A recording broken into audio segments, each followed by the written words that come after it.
Slater competing here at Teahupo'o for a very long time, going back to his 2000 win with Shane Dorian and more recently his 5th win over John Florence in 2016. Today's matchup is with Yago Dora, the goofy foot from Brazil, who's looking for a shot to compete against Kaoli Vost in the first semifinal. Dora, it just gets better and better every event that he surfs in. Kind of surfing like a true wild card at the back end of the season. Getting the call up through some injuries that have happened from the world's best. Chloe Andino made the announcement he wouldn't be able to make it here, and Yago's basically been able to surf a complete back end of the year as he's really just preparing for a clean start in 2023. But some very key heat wins as he's representing Florianopolis, Santa Catarina, Brazil. Surfs with guys like Mateus Herdy all the time. They're basically next door neighbors. Mateus, one of the best on the Challenger Series that we saw compete as a wild card back in Brazil. But he's got his hands full with Kaoli. What a great opportunity. The 50-year-old's been on fire throughout the early stages of this event, throwing down 9s. 11-time world champ, got that 11th title back in 2011. Let's catch up with the trials champ onto the semifinals. Kaoli Vost is with Dimity. Kaoli, what a way to start the morning. Through to the semifinals. You just came up against Matt McGilvray, who yesterday had the best heat of the whole day, scoring a perfect 10. But you played it so smart. Local knowledge coming into play for you? Yeah, today it's usually very hard to find the good ones. They were like, it's between two sides, so there's the outside ledge and the inside ledge, so it was pretty hard to see it on the peak. But like right before my heat, it was pretty big, like some rest from yesterday, some big set from yesterday, and on my heat, not seeing nothing. Like I didn't find like a proper outside ledge, so I was like trying to make my own plan, like get a first good one. I got it like a 4-point. It was hard to get barrel, but yeah, I find the good ones. Like one on the outside ledge and one on the inside ledge, so I'm stoked. Well, that was a perfect plan, and moving into the semi-finals, you know, now it's finals day, it's game on. Are you just going to keep playing it smart and try and get the win? Yeah, I'm going to do my things, just stay super focused, and then, yeah, hit by hit, and just enjoying. Well, we all enjoy watching the show, so thanks, Kaoli. Well done. Thank you. Happy local boy, Kaoli Vost, playing the game incredibly well into the semifinals to take on the winner of this clash. Yago Dora versus Kelly Slater. Yago with a .23, so Kelly has priority. Talk about all the great highlights Kelly's had on this reef. But he understands it big or small. Remember the morning warm-up session? Dora got a gem before the contest got started. Yeah, he really did, and he's been out there the last couple of nights and mornings whenever he can be. Yesterday when he came into the event, he was one of the only competitors in the round of 16 that hadn't actually been out there in the morning because, him and Jack Robinson were in the first 2 heats that ran the day before. So he came in fresh yesterday, and yeah, he didn't look like he was slowing down. He's charging. And a different way to plan for your finals day. Dora got a bomb, got really barreled. Kelly just got here. Yeah. Kind of in typical Kelly fashion. Right before his heat, grabs a jersey, sometimes waxing up a board, at the 5-minute mark.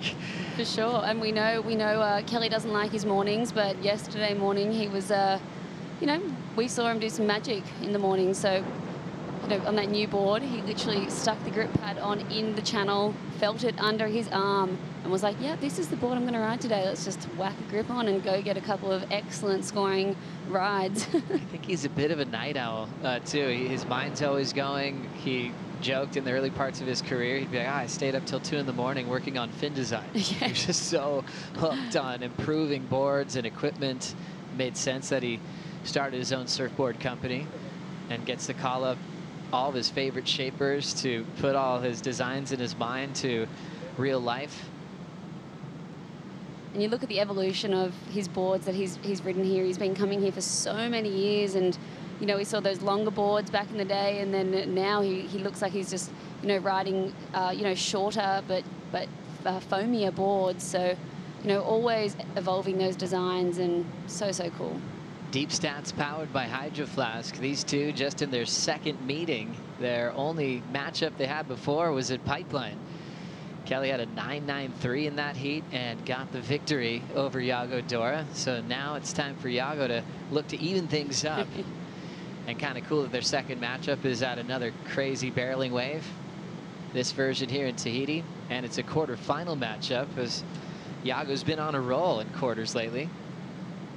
You think about the early quarters he made from 2017 to 2021. He only got through one of those. That's all changed this year in 2022, where he's been effective in converting these quarters into semifinals. Yeah, he really has been. And, you know, we've seen a new Yago Dora on the, you know, the back end of this injury he's come off. You know, he hurt his ankle. He was out of the first half of the season. But, you know, he's come back, and what he's been able to do, and the passion and what we've seen from him has been amazing. And we saw that in Brazil, those huge airs he was doing as we have a paddle. Kelly repositions aggressively. It is his priority. Pulls in early. Nice round section. He gets the exit and kicks out to a huge response from the people on the channel. And we got Yago Dora. He's got some speed, a lot of great work from the goofy foot. Extra deep on this section. Dora got just a little tangled up going over the foam ball. But that would have been a beautiful answer to Kelly. Incredibly deep on that effort. You can see the helmet pop up for Yago. There's not a whole lot of space to push under this whitewater. He'll just do the best he can not to hit the reef. You see how aggressive he just popped up again. That just shows the power of this wave. And now he starts aiming for the channel, Laura. Yeah, that was a fun exchange. You know, Yago had us on the tip of our chairs there. We thought, you know, he could do that, you know, just, I guess, picking up where he left off yesterday. That's what got him through. We see Kelly again. Kelly Slater again, already back in position and flying out of the tube one more time. This is the crazy part about this wave, where you can get into a heat in just a matter of moments. Kelly's done this so many times where he can even break a combo in 90 seconds, just understanding where to be at the reef at the right time. 2 scores to lock in for Kelly quickly. And Yago Dora just trying to get a completion here in the early stages of this second quarterfinal. Yeah, just like you were saying then, you know, this is one of the venues where you can really turn a heat. You know, all you need is, you know, a wave to come from the top and a wave to come on the west bowl. And in, like you're saying, 90 seconds to a minute, you can really swap a heat, turn it around like we saw Nathan Hedge yesterday, 3 minutes. Let's check out this first wave from Kelly. I love the way he read this, you know, just squeezed in there at the top of that barrel. It wasn't very big, but he just read that to perfection. He is so, so good at reading these waves. Yago's wave, a longer stretched out wall. He navigated that foam ball, but unfortunately that wave just didn't open up. And this was the second wave from Kelly, a west bowl wave, opened up a lot more. You can see him streaking through in that barrel. This wave going a lot rounder for him, navigating the foam ball. So that would have felt amazing for Kelly. That'll be his best score of the heat, I would say. Look at that technique. Slowing down there, doing everything he can to just maximize the barrel time. You can see him in the barrel there. So deep, unbelievable. That's when he was navigating that foam ball, and you can see just bucking out of that, and that style, those front 2 hands forward to just make sure he's just going as fast as possible. What a great read, and what a great minute and a half for Kelly Slater. Back-to-back pits. Coming out of both of them perfectly. Strider, I mean, is he just incredibly focused this morning, or is he just having a lot of fun? You know what? I think inside he's having a lot of fun. Outside, laser beams, pure focus. And, you know, there's 9 times out of 10, I'll get a word or, you know, as close as he was, a slap in the back of the head as he goes by you after a kick out like that. But there was 0. It was just pure intent, which is something that, you know, I love to see out of Kelly, because he's always kind of, you know, in this lackadaisical mode over the last few years. And now all of a sudden you see him, he wants to win. He's not here to lose, and I love it. Oh, yeah, he's very competitive. I think he's only having fun when he's focused and smoking people. That's what he's made his career out of. 11 world titles, 56 championship tour wins, picking up an emotional victory at the start of the season at Pipeline in a final over Seth Moniz, where he held the yellow jersey in the Sunset Beach. Just a remarkable performance in sporting history. And now showing that he's still on the top of his game at the final stop of the regular season. Looking for his 6th title out here at the end of the road. 6.67 on his last as he holds priority. And this stat would be a little bit daunting if Yago found out about it before this matchup. This is his 12th quarterfinal appearance in Tahiti. In the 11 previous, he's only lost 1. 91% winning percentage once he gets into this stage of the contest here at Teahupo'o. Wow, those stats, Kelly's stats are just bonkers. Bonkers. He's had 71, well, probably more after yesterday. Excellent scoring waves out here. So he is just a very barreled human. Yeah, wow. Is there a wave in your mind that stands out at Kelly, or is it too hard to pick one over the years? Is there a significant win that you watched over the years, Laura, that pops out that meant a lot to you? I mean, he's had those 2 perfect heats out here that were just absolutely incredible. And that wave that I think is sizzled in my memory is the airdrop out of the lip into, you know, the layback and getting tubed. That 10 was just incredible. And I think he turned that heat against Bruce, didn't he? He sure did. Bruce Irons had him comboed. And I think before, in the lead up to that heat, Kelly was kind of feeling a little out of rhythm, and Bruce was just on fire, had him comboed, and then Kelly just fell out of the sky and did just this remarkable recovery inside the barrel to get spit out, then ended up beating Bruce, going on to win the event. Look, Ma, no hands. And that was a really critical time. It was coming off, you know, kind of the domination from Andy Irons, beating Kelly consistently for 3 straight seasons, becoming a 3-time world champ. And Kelly was trying to get his mojo back around that era and get back into winning more titles, because Kelly was dominant through the 90s, took the break in 99, 2000, 2001, came back in 2002, but didn't just go right into more titles. It was Andy, 2002, 3, and 4. And then Kelly started taking over again. As we see the hog, Nathan Hedge catching up with Raimana. Coming up in the next heat against Kaiwi Belly. How many people have texted you from back home in North Narrabeen? Yeah, everyone is going mad back home in Narrabeen. You know, he's got a whole town behind him. He's got the whole country behind him. A true hero, icon.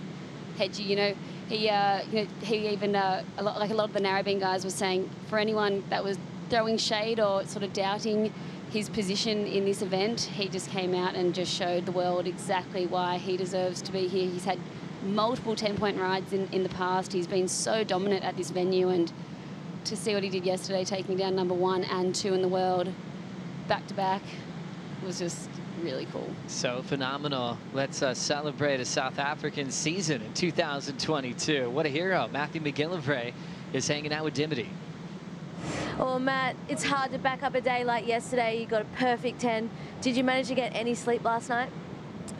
Yeah, I was actually pretty tired last night with the adrenaline wearing off, and I had a good night's sleep, but then woke up and we're straight back into it, which is nice, but the conditions are different today. And yeah, I haven't really surfed here much on this size, so, or either like yesterday or today. I haven't surfed Tahiti much, so like, or Chopu, and so I was trying to figure out where to be in the lineup, and Cowley definitely has the local knowledge, so he's a hard guy to compete against. But it was a really good learning experience for me today, just seeing the waves this size, and I was trying to figure out where to sit. But yeah, it's still all really good experience, and I'm stoked to be here and privileged to be a part of this event. Well, it's been amazing watching how fast you've been learning. You know, not surfing this wave that much didn't look like that at all yesterday. You absolutely dominated, but your year as a whole has been really, really fun to watch. So what do you want to take away from this year and bring into next season?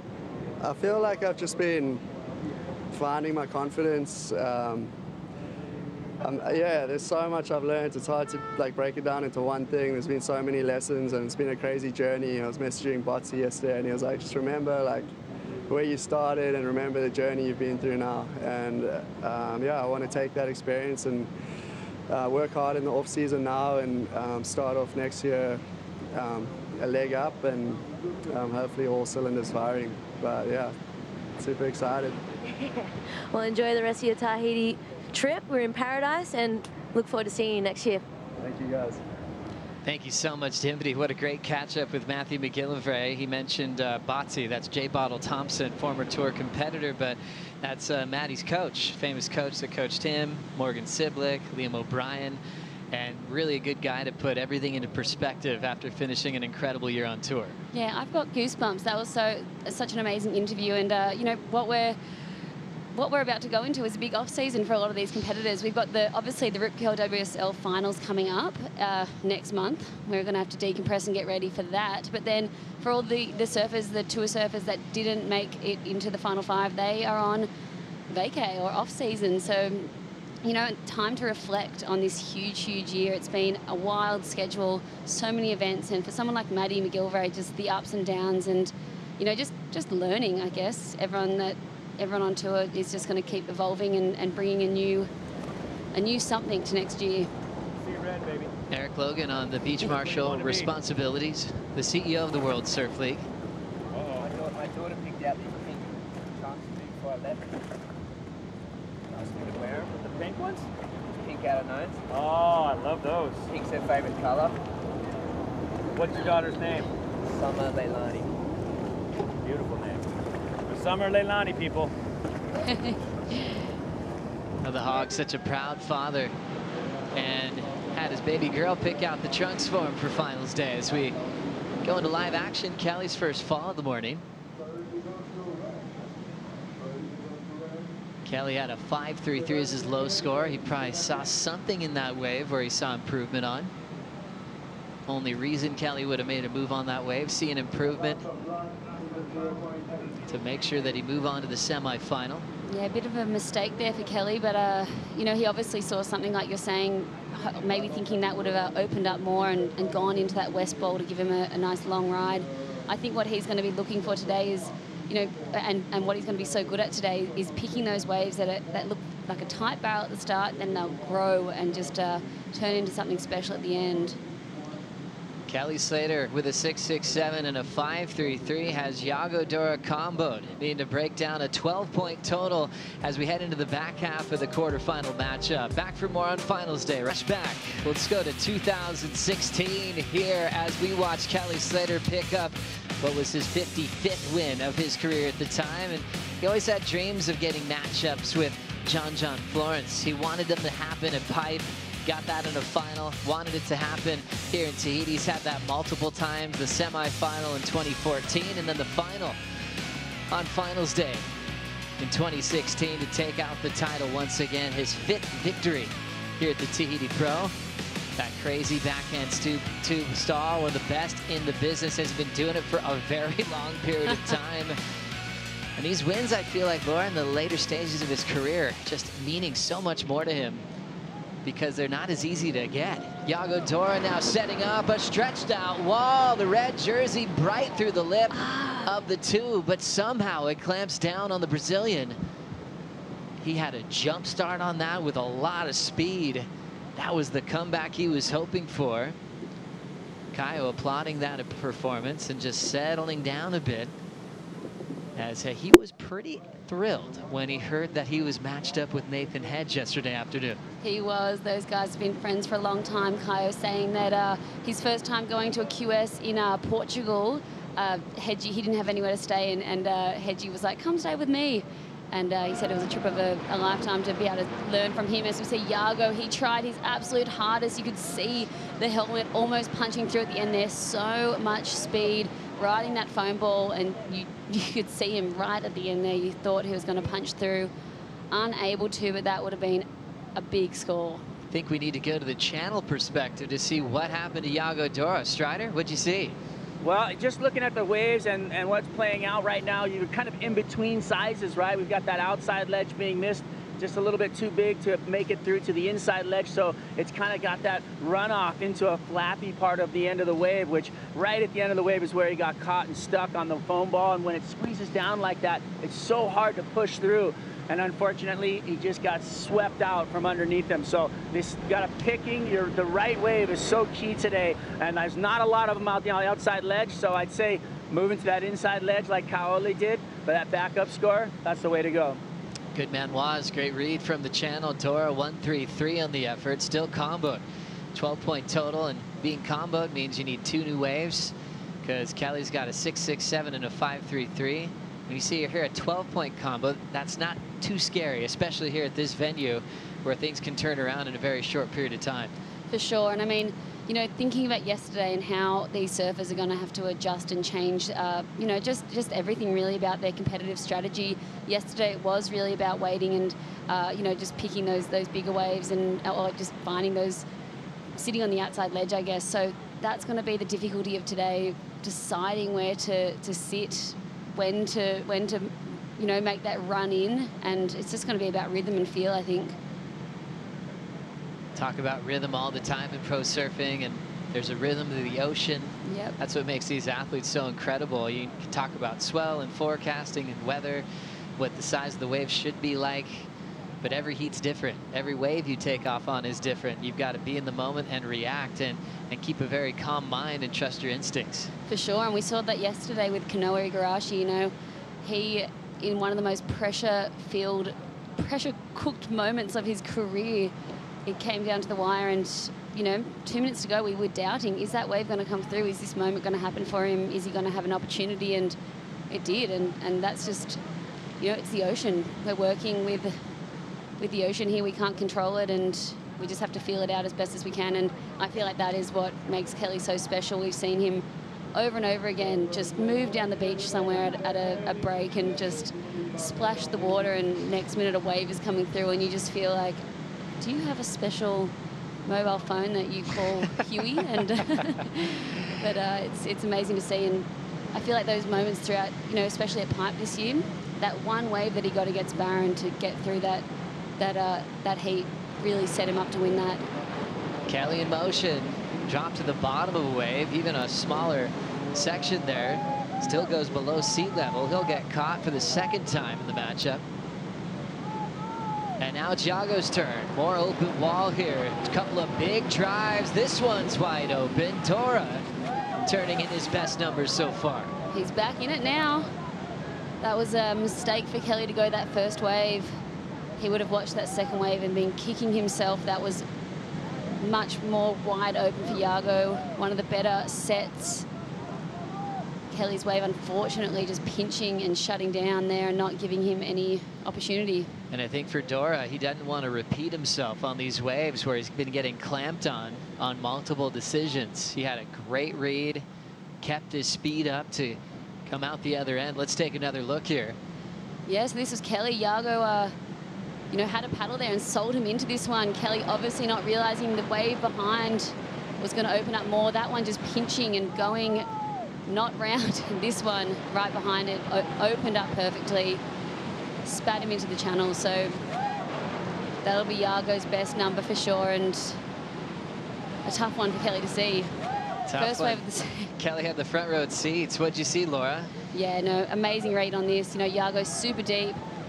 You know, not over the foam ball, just wanted to make that and get the exit, but you know, the nice, you know, the best wave of the heat, the most round, beautiful wave we've seen come through. Just amazing style. You can see the feet there moving up the board to just get that weight forward. You can see how deep he is there. He's way far back in the barrel and just getting that exit.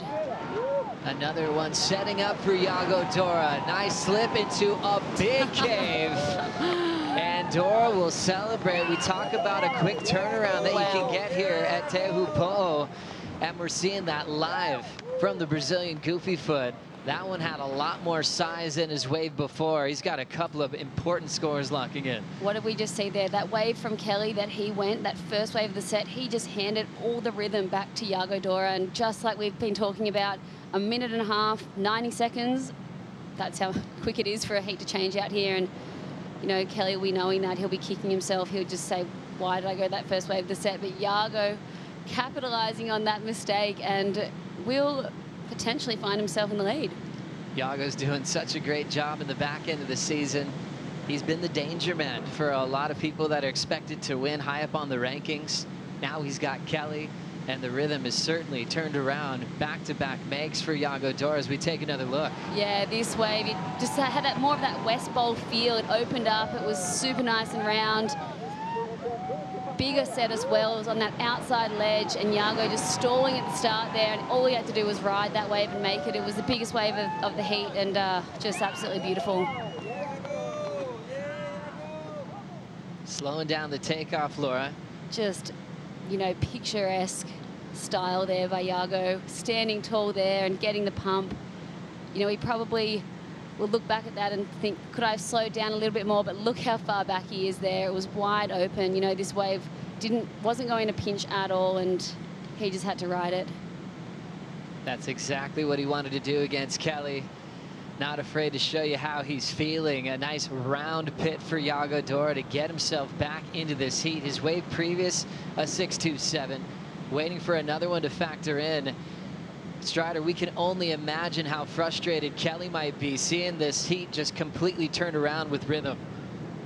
Unspeakable words flying out of Kelly's mouth. It was the emotions, the realization of, you know, not only falling on the wave, giving up, you know, to come up to see that next wave of Yago's, but then to realize that, you know, Yago would be back out there to get priority again. So, you know, knowing in his head what had happened, the shifting of momentum and everything else. There is time left in the heat, but we don't get a lot of those sets like that. And like Pete said yesterday, they come in sets of sets. So when they come, you know, 2 or 3 in a row, and then they cut out again.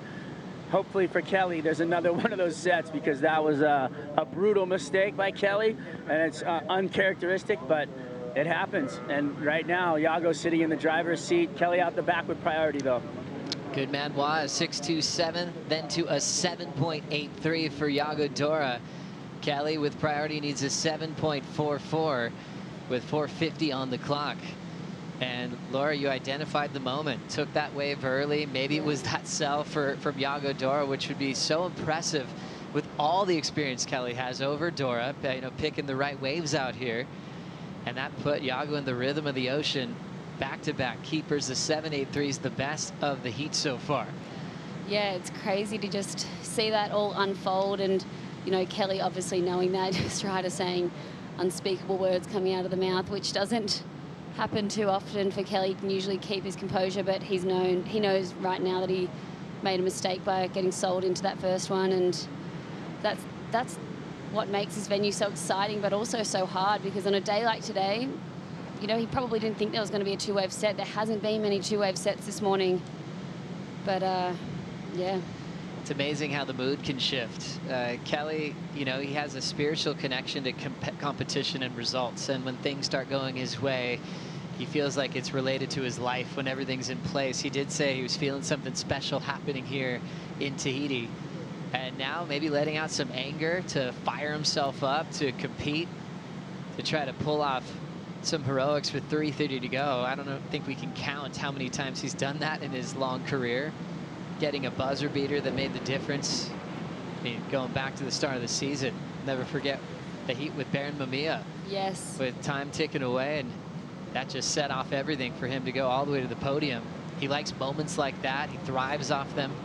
Still has priority, 3:10 to go. He really does thrive off those moments, almost waves, you know. It was like as soon as he got that wave against Baron and made that heat in the dying seconds, everyone had, you know, counted him out. Baron had you know, just an amazing heat, and you knew that Kelly was going to go all the way and win that. I think from that moment, I feel like he knew that he'd been, you know, handed something special. As we see another big, nice wave come through. It's Kelly's turn. He's looking for a 7.44. Head down, eye on the prize, staying nice and round. He comes out, lays down a backhand carve, punches out the rebound, and you can see the fire in his veins, looking for that answer back. 2:30 on the clock. His best score, a 6.67 on the board. And we'll see if that's going to come close to the requirement to get a lead change. Oh, wow, yes. 2:15 on the clock. How's he looking, Strider?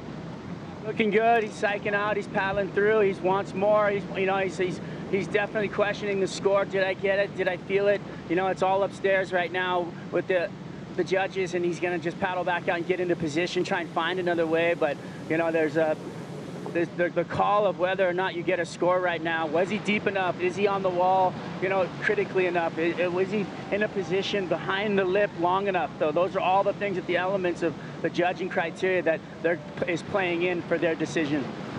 Thank you, Waz. Laura, how'd you like this wave?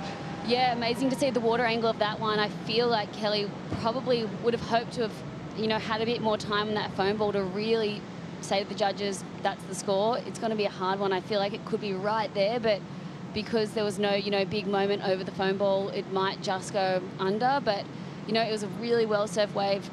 Technique, everything was just beautiful. Scores locking in for Kelly, needs a 7.44. Look at the judges' reaction. One more to lock in, 8.10 and the lead. Wow.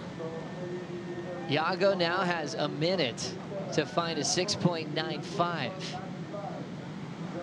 Really impressive for Kelly, showing the frustration, losing the rhythm of the heat, and right back in it with an 8.10. You know, you had that moment where you felt like, you know, it had been ripped away from him, but, you know, he's just the magic man. So has such an amazing connection with this wave, and you saw that wave come through, and that was just a one-wave set. There wasn't an opportunity for Yago to even have a go behind him, and an 8-point ride, that was absolutely amazing. Just the technique, the way that he can barrel ride is just next to none. He's the champ.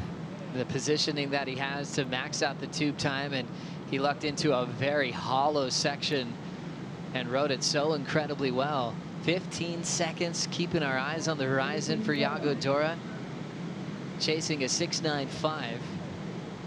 The extra surfers in the lineup are Nathan Hedge and Teahupo'o. And with the ocean going flat, Kelly Slater keeps a very high percentage in the quarterfinals, and what a way to turn that one around. 11 wins in the quarters out of 12 appearances in his career at the end of the road. Kelly will have Cowley Vost in the